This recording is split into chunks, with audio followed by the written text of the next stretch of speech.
Hi, everyone. Welcome to the Bible Nerds podcast. This is Ben, and joining me is Kuyaman. Hello. And Tisha. Hi. And we're here to talk about our favorite book. Leviticus. Wow. I wonder if there's somebody out there who's starting to join us. Favorite book. Okay, just being honest, Genesis is still my favorite book. Yeah, same. But it's been fun. Yeah. It's been really fun getting to zoom in and talk about Leviticus. Uh-huh. So we were just before we pressed record, we were mentioning how real time we're recording this on Valentine's Day. Yeah. On a regular Valentine's Day. Uh-huh. And on a very irregular Valentine's Day. We're here in the studio recording about Leviticus. Yeah. It's Hearts Day. But it's Hearts Day. Yeah. And you know what hearts have a lot of? They have a lot of blood. They have a lot of blood. And we're going to talk about blood. So welcome back. So I can't believe we opened with that. So last week we talked about the Day of Atonement, right? And how the Day of Atonement was this special day where God is recreating the community. You know, it's a response to the failure and the sin of the human rebels, Yeah. of the priests that rebel against God's instructions. And God finds a way to atone through the use of blood, right? Yeah. There's blood that symbolizes life, that covers over death and failure, for the sake of the priest family, and for the sake of the whole community of Israel. Mm-hmm. And so we have that very dramatic, very intense and powerful narrative scene, and we're moving out of that into another set of laws. What we mentioned before, just so that you're not lost. You know, there's when you're in the mall and then there's this map of where you are and you're trying to find the bathroom. The directory or? Yeah. Yeah, the that one. But I'm talking about the ones in particular that have a "You are here" sign. Yeah. Yeah. That's it. That's That's it. a directory.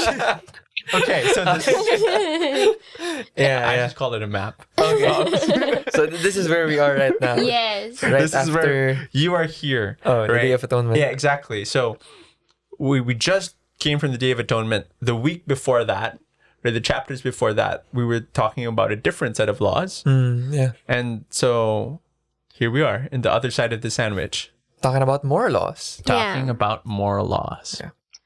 And if we were, so the contents of these laws happen to revolve around different spheres of life, right? They talk about relationships and sex and how you shouldn't sacrifice to Molech, which is a Canaanite deity. Yeah. Very, very much a part of everyday life. Or, well, I guess it used to be. It used to be. Yeah, how you shouldn't do that. Yeah. Right. So a bunch of different spheres of how you treat your slave. That's right. And Foreigners. how you treat foreigners and lots of interesting laws that probably don't have any We don't relate. we don't relate to, and probably have a really hard time connecting the dots. Yeah. Right. Yeah. But if we were to try to see what is in common, why did the Leviticus author lump all of these together? We find this repeating chorus over and over again throughout all these different sets of laws. This repeated word, holy. Yeah. Yeah. Yeah, so you could say somehow that this is the set of holiness laws Right. about holiness. Right. So maybe we can start from there. Why do we need rules about holiness? Right. Yeah. It's about the people of God living a certain way after the atonement. Right. So you have the first atonement, and the atonement will be done. The Day of Atonement will be done every single year. But That's not it's enough. Not, yeah, it's not as if we just do this and then okay, we're done. See you next year. It's not like you go to the feast, right? Yeah. And then you give your life to Jesus. Yeah. And then you just go back. That's it. And Right. like things are normal. See you next week. See you next week. Right. Go back to your job and you Yeah. you shout at your I don't know. I don't Your know, but- team or your team. Yeah. Yeah. And you go home and Yeah. you shout at your dog or something. There's an ongoing response. That's that right. happens, especially if you have There has God to be. in A the response. presence. You're in the presence of God. Like there Yeah. has to be an ongoing There response. has to be an ongoing response. And that's why it makes perfect sense that the holiness laws flow out from the Day of Atonement. That's right. That now that they have been purified and now that they've been sanctified to be set apart, Yeah. right, to be God's partners, Yeah. right, in representing Him, then they must learn what that's going to look like. That's Yeah. right. Like I feel like I'm thinking about how when I started serving in youth ministry, they said, okay, can you be somebody in youth ministry? Somebody in youth ministry. Like they don't tell you like what that is, right? They just say, like, can you make like a poster? Whatever is needed at the time. Yeah, Yeah. but what they don't tell you, like what's not in the fine print of the contract is now you're supposed to be like planning meetings and leading a core team and I don't know what I just signed myself up for. Right? It's Right. confusing. It's really confusing because you don't know what you're What- supposed to be doing. Next. Yeah, I feel like that's why we have this. Right? Yeah. Now that they're called to be set apart, God is teaching them How? what does it look like Yeah. to be my partners? What does it look like to be wholly belonging to Yahweh? Yeah. Yeah.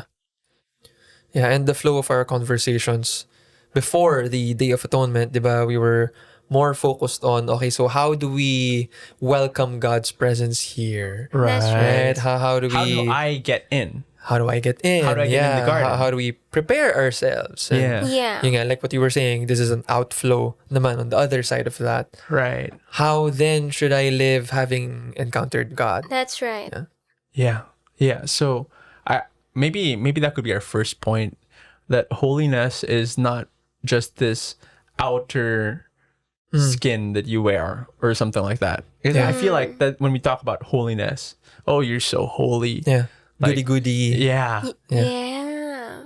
It refers to like an outfit, right? Kind of like what the high priest wears, Right. which is like cool, but I guess in the modern connotation, not so cool, especially if the inside is not great and then you're branded as a hypocrite, That's right. right? So the outflow, right, of the Day of Atonement is this calling. What holiness is about really is redefining your life Yeah. onto God's terms. Yeah. Okay. Great podcast episode. Okay, no, let's jump in. Let's get into the different parts or different areas that are explored in these chapters. Right, okay. Right. So when we open through this section, this is from Leviticus 17 all the way until 22, if I'm not mistaken. Am I all the dividing way it right? till 22. Yes. Okay. So you'll find a wide variety. I suddenly imagined like, you're like in a safari and then there's like different animals. You'll find a wide variety. Here Plants to and the animals. right, you will see. Well, okay. So imagine we're going on a tour and you will find a wide variety of laws, right? That are related to different things. Yeah. And how do we put this? What's interesting to notice, something that people have noticed, is when you do look at these laws that are talking about how the Israelites are supposed to live, right? Yes, they're talking about everyday life, right? Yeah. The different spheres of life, Yeah. right? I mean, sex is a part of life. The way you worship is a part of life. The priesthood is a part of life, right? I mean, these are all things that are part of life. Yeah. However, it's not comprehensive. Yeah. It's Not an exhaustive list of what Yes. you're supposed to do and not Yes. to do in every day, Yeah, in every I think part some of your people life. think that Leviticus has like laws on how you should go to the toilet Yeah. and like, right? The right kind of fabric for your toilet paper. right. But that's not the point. Yeah. Yeah. When you actually look carefully at the laws in this section, they are referring to the kind of the way how to not worship Yahweh. Right. Yeah. And so that just to give you a clearer picture, the way that these laws open, particularly in chapter 18, we get this header. This is kind of like the introduction. This is telling us what Yeah. these laws are about. Yeah. Right? So let me just read it to you. This is chapter 18, verse 2 to 5. I am the Lord your God. You must not do, right, as they do in Egypt, where you used to live. And you must not do also as they do in the land of Canaan, where I am bringing you. Do not follow their practices. You must obey my laws and be careful to follow my decrees. I am the Lord your God. Keep my decrees and laws, for the person who obeys them will live. I am Yahweh. Yeah. So, like, at the very forefront of all these wide variety of laws that we're going to read about, we're prefaced by this idea that whatever these laws are going to be, these are the things that were part of the Egypt yeah, and Canaan way of life. the Egyptian and the Canaanite way of life, particularly in regard to how they worship their Yeah. gods. Yeah. And we all know that the Israelites have had a track record of trying to worship Yahweh, Like others. Yeah. like how the other nations That's would worship them, Yeah. right? Which would involve, which would involve sex, right? Sex as a ritual act in certain in the worship of certain idols and other Canaanite and Egyptian deities, right? It would involve child sacrifice. That's right. Child sacrifices. There was a Canaanite deity named Molech, right? And the way that you worshipped him was by offering your child, setting him up on fire as a burnt offering. And so, like, the more you look at it, while these are talking about the different spheres of life, and you just notice that the way that the laws are actually organized, it's this outflow. It begins with relationships, right? Talks about how you're supposed to have sex, right? In relationships, and then it moves outwards to the people around you in the community. It starts talking about how you should treat servants and slaves and workers, and to talk about like the poor and the immigrants, the foreigners. Is moving outwards, describing like how you ought to treat these different groups of people. While it is having that natural outflow, you notice that it's specifically focusing on how not to worship Yahweh, right? They're all referencing cultic practices, worship practices of the other nations that surround Israel. Yeah. And this section is contrasted with the ritual feasts, right? So after chapters 17 to 22, from 23 to 25, we get to read about the feast, the ways to worship Yahweh, Different celebrations. different celebrations throughout the different year important days. that are built around the Sabbath. Yeah. Very, very important. But there, so you have these contrasting picture of how to not worship and how to worship Yahweh. Yeah. Yeah. Right. I think it helps to remember that, kumbaga, it's like, it can be so easy to just go with the flow, right? If you are surrounded by a culture that Sure. acts a certain way, Yeah. the default would be Just to do what everybody else is doing. Yeah, do whatever what Yeah. everyone else is doing. Exactly. And the people of God, the Israelites, were surrounded by different Yeah. nations that worship different gods. Yeah. Like what you've mentioned, the two of you, the Egyptians and the Canaanites and so on and so forth. And their worship practices, kumbaga, are not to be adopted by the Israelites. Yeah. Because They're the God set of the apart. Israelites, the God of the Bible, the God of Leviticus, is not the same as these other gods. That's right. And this God has a different set of priorities, a different set of values, and a Yeah. different set of invitation that He is offering to His Yeah. people. And so you're not supposed to act in that That's way. right. You're not That's right. supposed to do this. You're not Yeah. supposed to do that. Yeah. And that's kind of what I- this section of Leviticus Yeah. is highlighting. I guess if you just focus on the you're not supposed to, do not do the you know, if you focus on that and just think that Leviticus is all about that, then you're gonna miss the point. That's right. Because all of this is working towards transforming these broken humans Yeah. into full versions Yeah. humans, full Yeah. version, not trial anymore. Yeah. Kumbaga, ano yan eh, like, it's knowing what to say yes to and what to say no to. Right. Right? Because if you say yes to everything, you end up Yeah. saying no to And a in lot this of important case, things. Right? and in this case, in the thrust of the biblical story, right, we're trying to find humans who will be able to partner with God. Yes. Human- And if they are invited to say yes to God, and they will have to say no to these other gods, other That's practices, right. other rituals, other ways of living and worshiping. Yeah. Right. So why don't we just jump into in the talk for chapters 17 to 22, the Kuya Mike, one of the other Bible nerds, he did all the hard work and kind of like went through each The and every specifics. line per line. So we salute you, Kuya Mike. Mike, if you're Thank listening. you. Thank you for doing that. We're gonna take the easy route. Overview. Overview. But I think it's helpful if you see the overview and then the line Yes. by line, side by side. Yeah. You're gonna get a better sense of, That's right. of what this is all about. Yeah. Because what we're trying to do is to help you have less of those "why am I reading this" moments.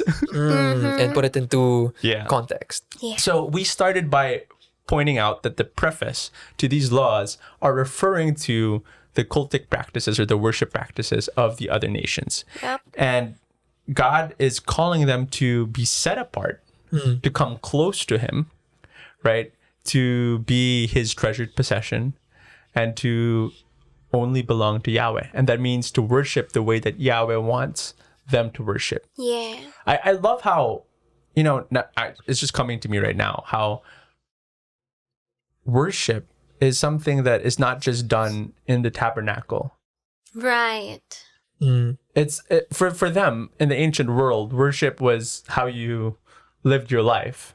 Yeah. Worship is not like, the light show or just the songs that you Yeah. would sing in the in the assembly hall. That's I mean that was a part of it. We're Yeah. not saying that that's bad, but it's incomplete without this transformation and this renewal of all these different parts Of our lives. of our life. Yeah.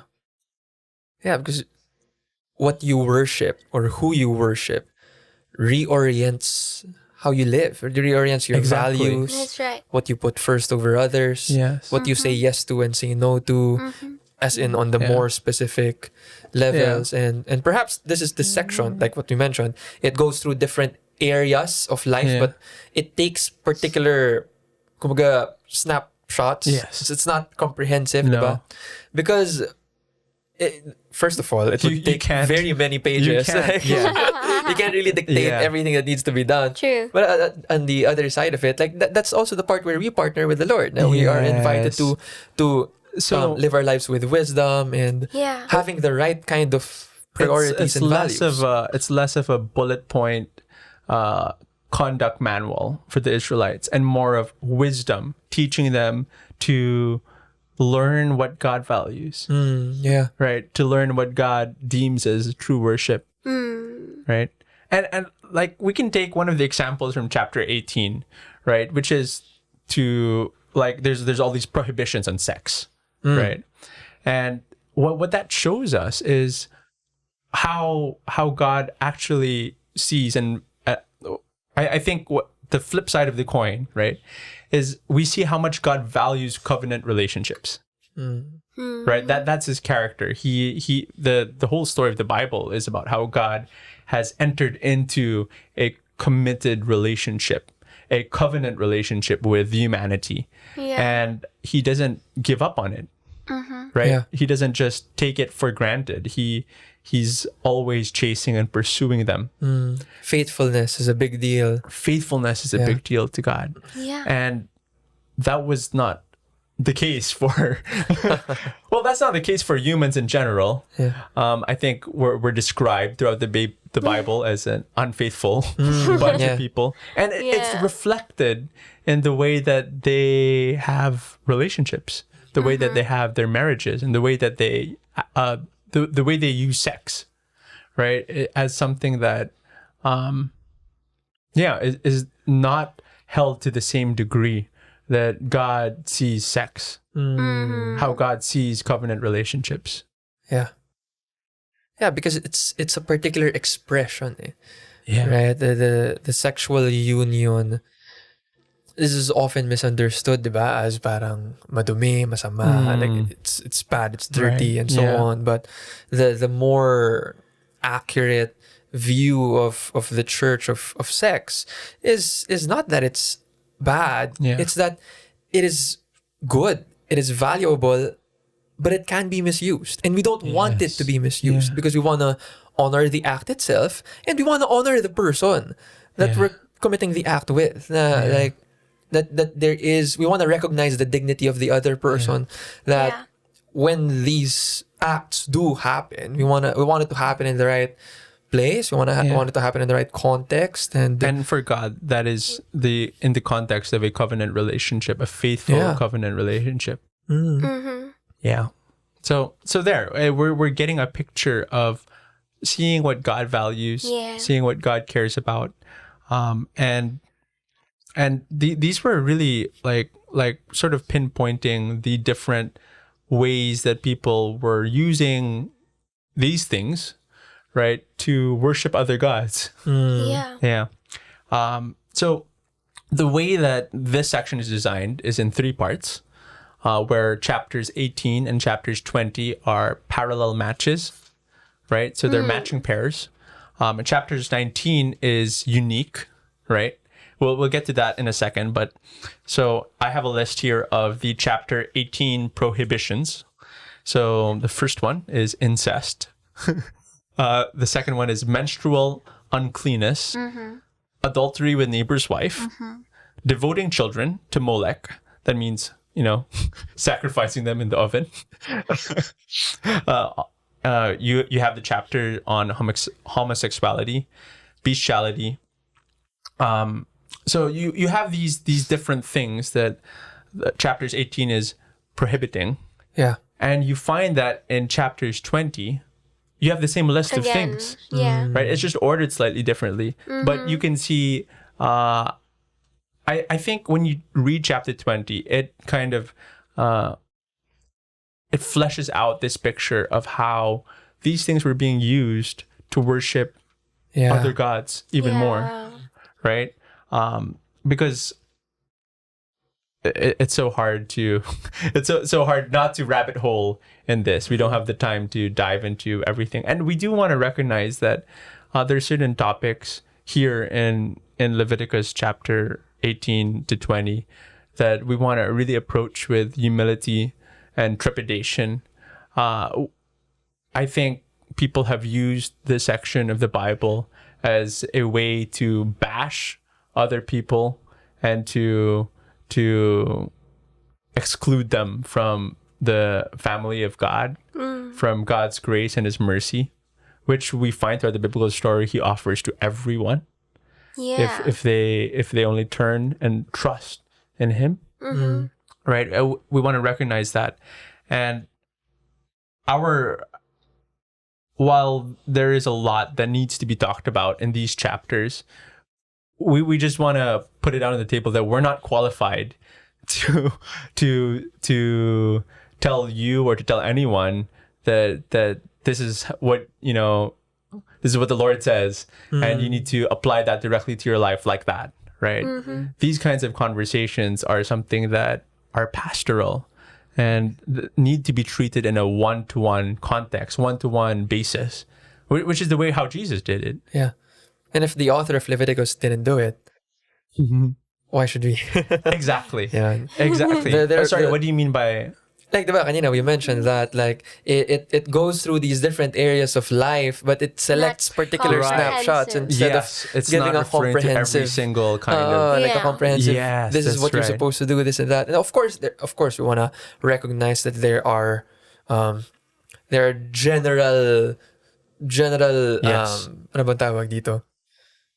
Guidelines, Yeah. that like general do's and don'ts and so on and so Yeah. forth, but that it is still important to be connected to a community. It is still Yeah. important to be connected to people that you can trust, and will a walk with spiritual you. leader who will Yeah. help you and help you also go through the specifics. Because as much as the general Yeah. guidelines are important, so are the specifics of what you might be going through. Yeah. Yeah. And again, we just want to we just want to emphasize how these different things were connected or linked to the worship of Molech and other Canaanite and Egyptian deities. Yeah. That's what's being contrasted here, Yes. right? And so you find 18 and 20 to be prohibitions, but then when you turn to chapter 19, it's different, right? Because chapter 19 begins to talk about things that they need to do, right? And surprisingly, Jesus' famous commandment, Yeah. golden rule. The second one, The second, The second goal. one that is like the first. that's like the first is actually found in Leviticus. Yeah. Yup. And so, wouldn't you know it? It's incredible. When Jesus was asked to summarize what it meant to follow God, right? What was the greatest commandment? How do you fully commit yourself and put your trust in Yahweh, right? The way that he sums it up is by choosing a verse, not just any verse, but actually the verse in the middle of this section on holiness. Yeah. In Leviticus. Have So Many Leviticus, sub sandwiches. there's so already. many. I know the design, the intentional design Yeah. of Leviticus is marvelous, and Yeah. it speaks volumes of the way that these authors have put together these texts. Yeah. Anyway, so Leviticus 19 verse 18 Yeah. is the love your neighbor as yourself verse. Yeah. And it's sandwiched in the very middle of chapter 19, which is in between chapters 18 and 20. and 20 that are talking about all these ways that people would offer their bodies and offer these different parts of themselves to these other gods and how they shouldn't do that, right? In the middle, it talks about how you should treat your neighbor, right? Here, I'll just read to you some of the verses before chapter 18, right? Do not curse the deaf or put a stumbling block in front of the blind. I think that's pretty funny. I mean, like, imagine, there's somebody who's deaf and then you're like, shame on you. You smell, and they can't hear you. Right? You get what I mean? It's a funny picture, but like you're taking advantage of another person's disability. You see the high regard for justice Yeah. here in Leviticus, how God wants us to treat our neighbor, right, as equally important human beings, right? It says here, do not put a stumbling block. I mean, like, imagine if you got like a chair and just like put it in front of a blind person, right? Like it's this picture of like we don't take advantage of people's weaknesses or disabilities.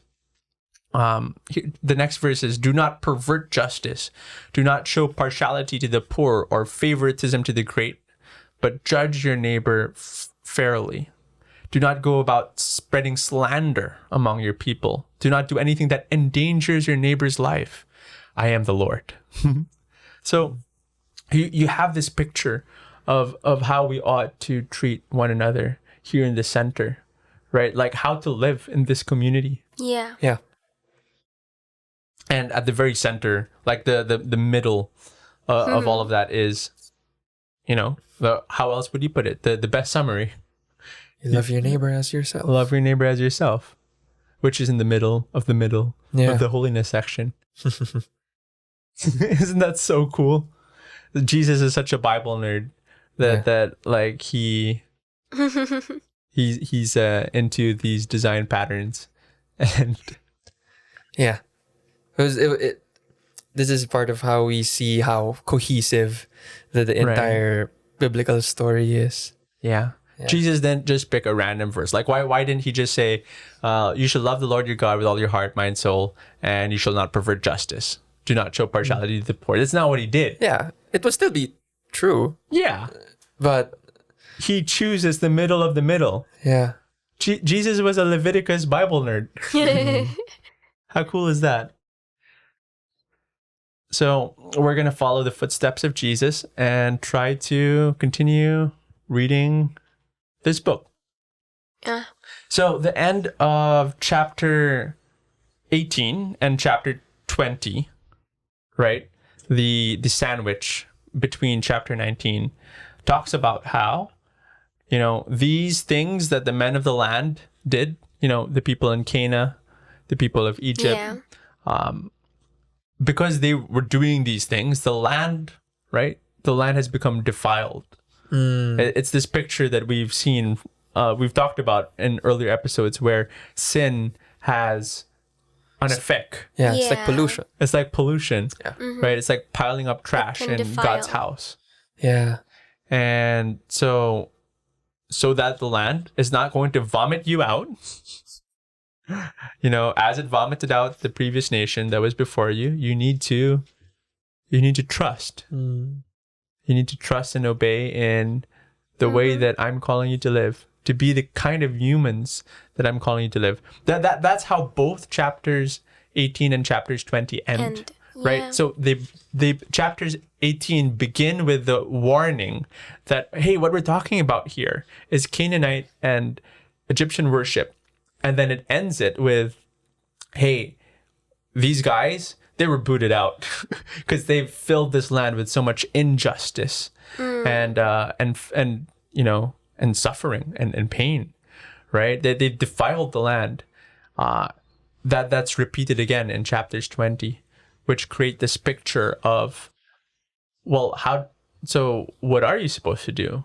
Well, you're supposed to treat human beings as equally important humans Yeah. and to love your neighbor as yourself. That's what's in the middle. That's how you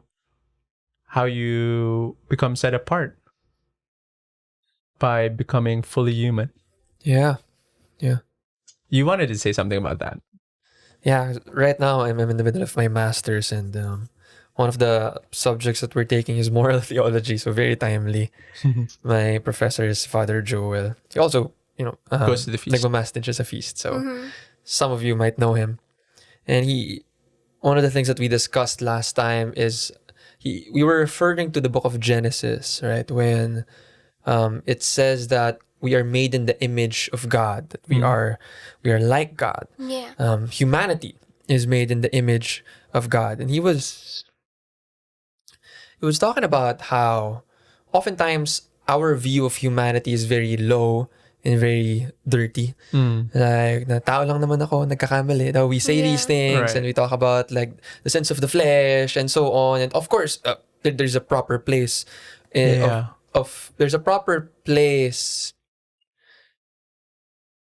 in our teaching with regard to these concepts. But what he was referring to is that true humanity, authentic humanity, does not stand in the way of holiness. No. And that in fact it is sin that makes us less human. Right. Because if authentic humanity is to be made in the image of God, if it is to be like God, then to become more holy is also to become more fully human. It's Right. not Yeah. against the other. Hindi siya parang The goal is not to scrap the humanity Yeah. out of us so that And we for become us more to like become- God. Yeah, Yeah. that in fact, our humanity as given to us by God in its true form is good. And that's something that we need to reclaim. And that's It's an something image of him.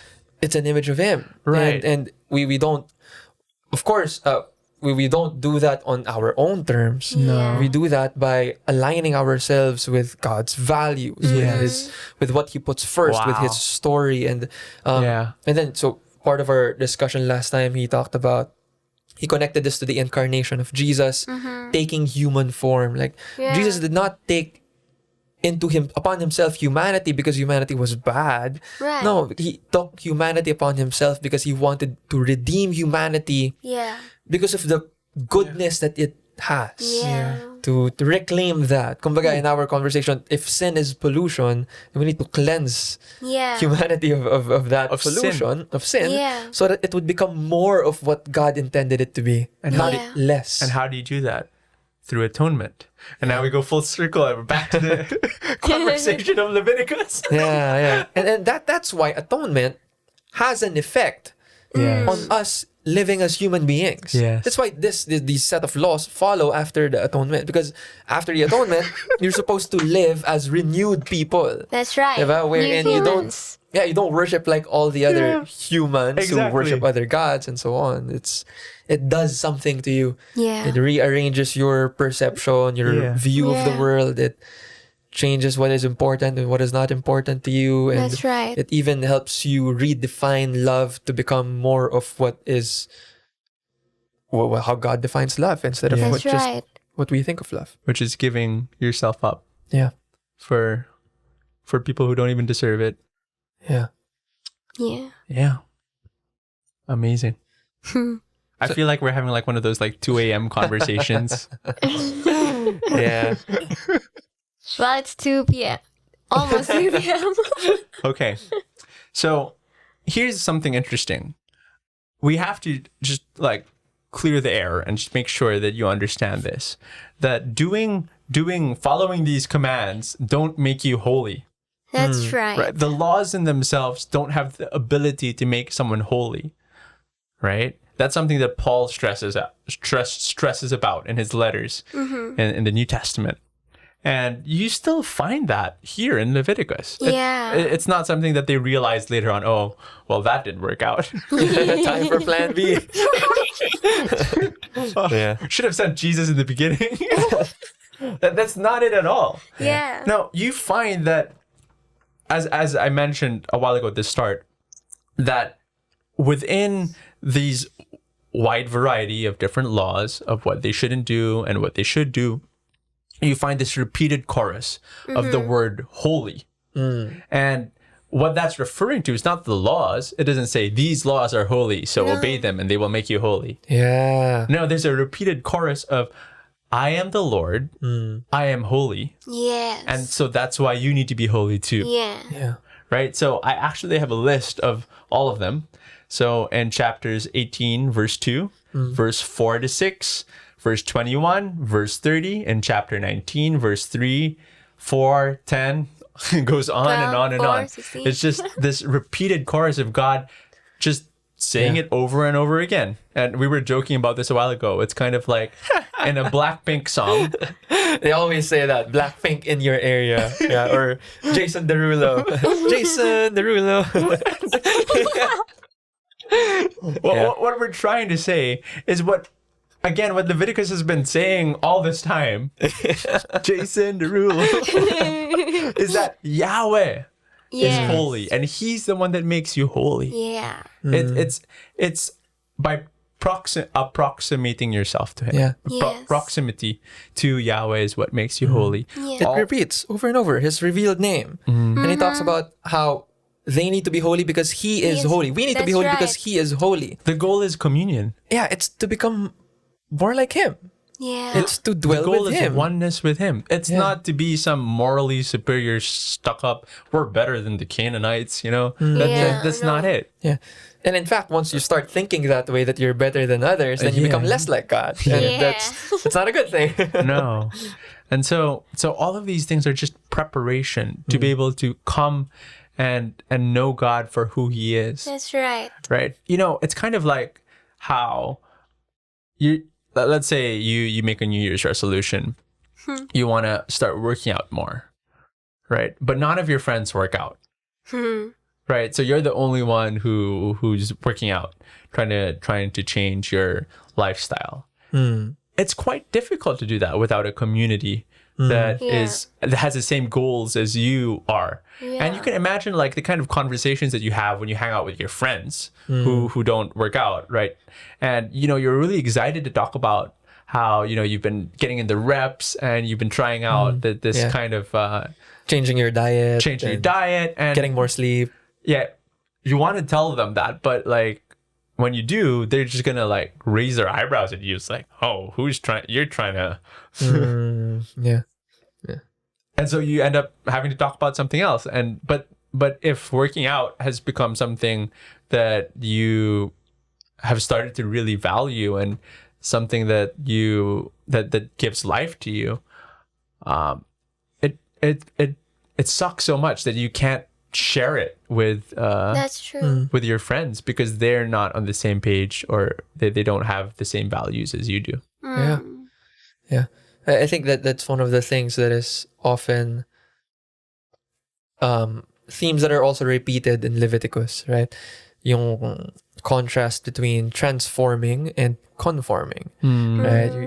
They transform as a people as they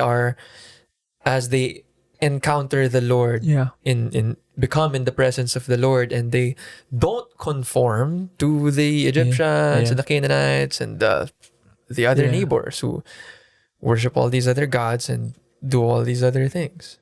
Yeah, it's about identity. And Being, not just doing. That's right. It's about being, not just doing.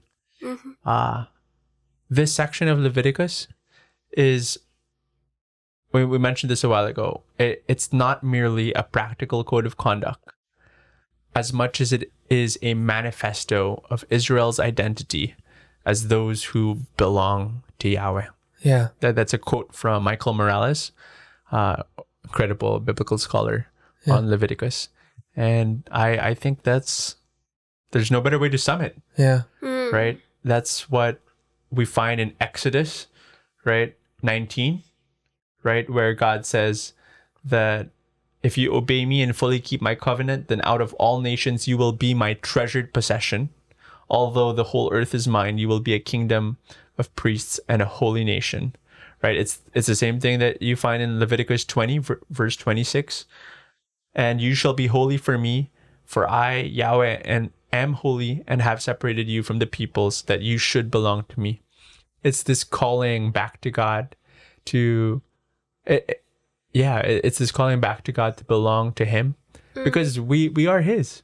Yeah. And I We've think been set apart by. I think the difference here is to be able to actually make this not one-sided. Yeah. To be able to respond. Right? That's the picture of Leviticus, where the people are now saying, yeah, we want this. We want to be close to you. We want to live in according to who you are, who we are as humans that are called to partner with him. Yeah. So there's much more to talk about these chapters, but there's only so much time that we have, and it's a lifetime of meditation. It's a lifetime of meditation. I think maybe just to end, I think just to end, it's important that we don't lose the forest for the trees. Yeah. Right. Some people have dug like entire excavation pits over single lines in Leviticus, right? Using it as a proof text to say that you can or you can't do this. And while I think those are important conversations, and as a community, as the feast, we will have to be talking about these things because these things matter to people, right? These things matter to the people's lives. But ultimately, the story of the Bible is much bigger than just these little snapshots. Right? And it's inviting us. The whole point, right, is it's inviting us to be able to have communion with God and to have oneness with God, to come closer to who God is calling us to be and to who God is, who is our holy, our good and dangerous, beautiful, merciful, and just God. That is Yahweh. That's right. Amen. Amen. All right. Sounds cool. Yeah. So we hope you learned something today in the Bible Nerds podcast. We hope you had fun just chatting with us Yeah. about this incredible book. And we're going to be jumping into the next section, which is about Sabbath, right? Which is about rest. Yeah, we're now in the second half. We're Yeah. nearing the end of the We're nearing the Leviticus end series. of Leviticus. Yeah. And Crazy. it's pretty cool. The next section is going to contrast with what we just read, right? This is a list of don'ts. And when we get to chapters 22 to 25, it's going to be about, okay, so what do we do? How do Yeah. we worship? Hmm. And apparently God likes to party Lots of parties. and he likes to rest. Yeah. Sounds like a God I can get behind. All right, we'll see you next week. This has been the Bible Nerds. Bye-bye. Bye.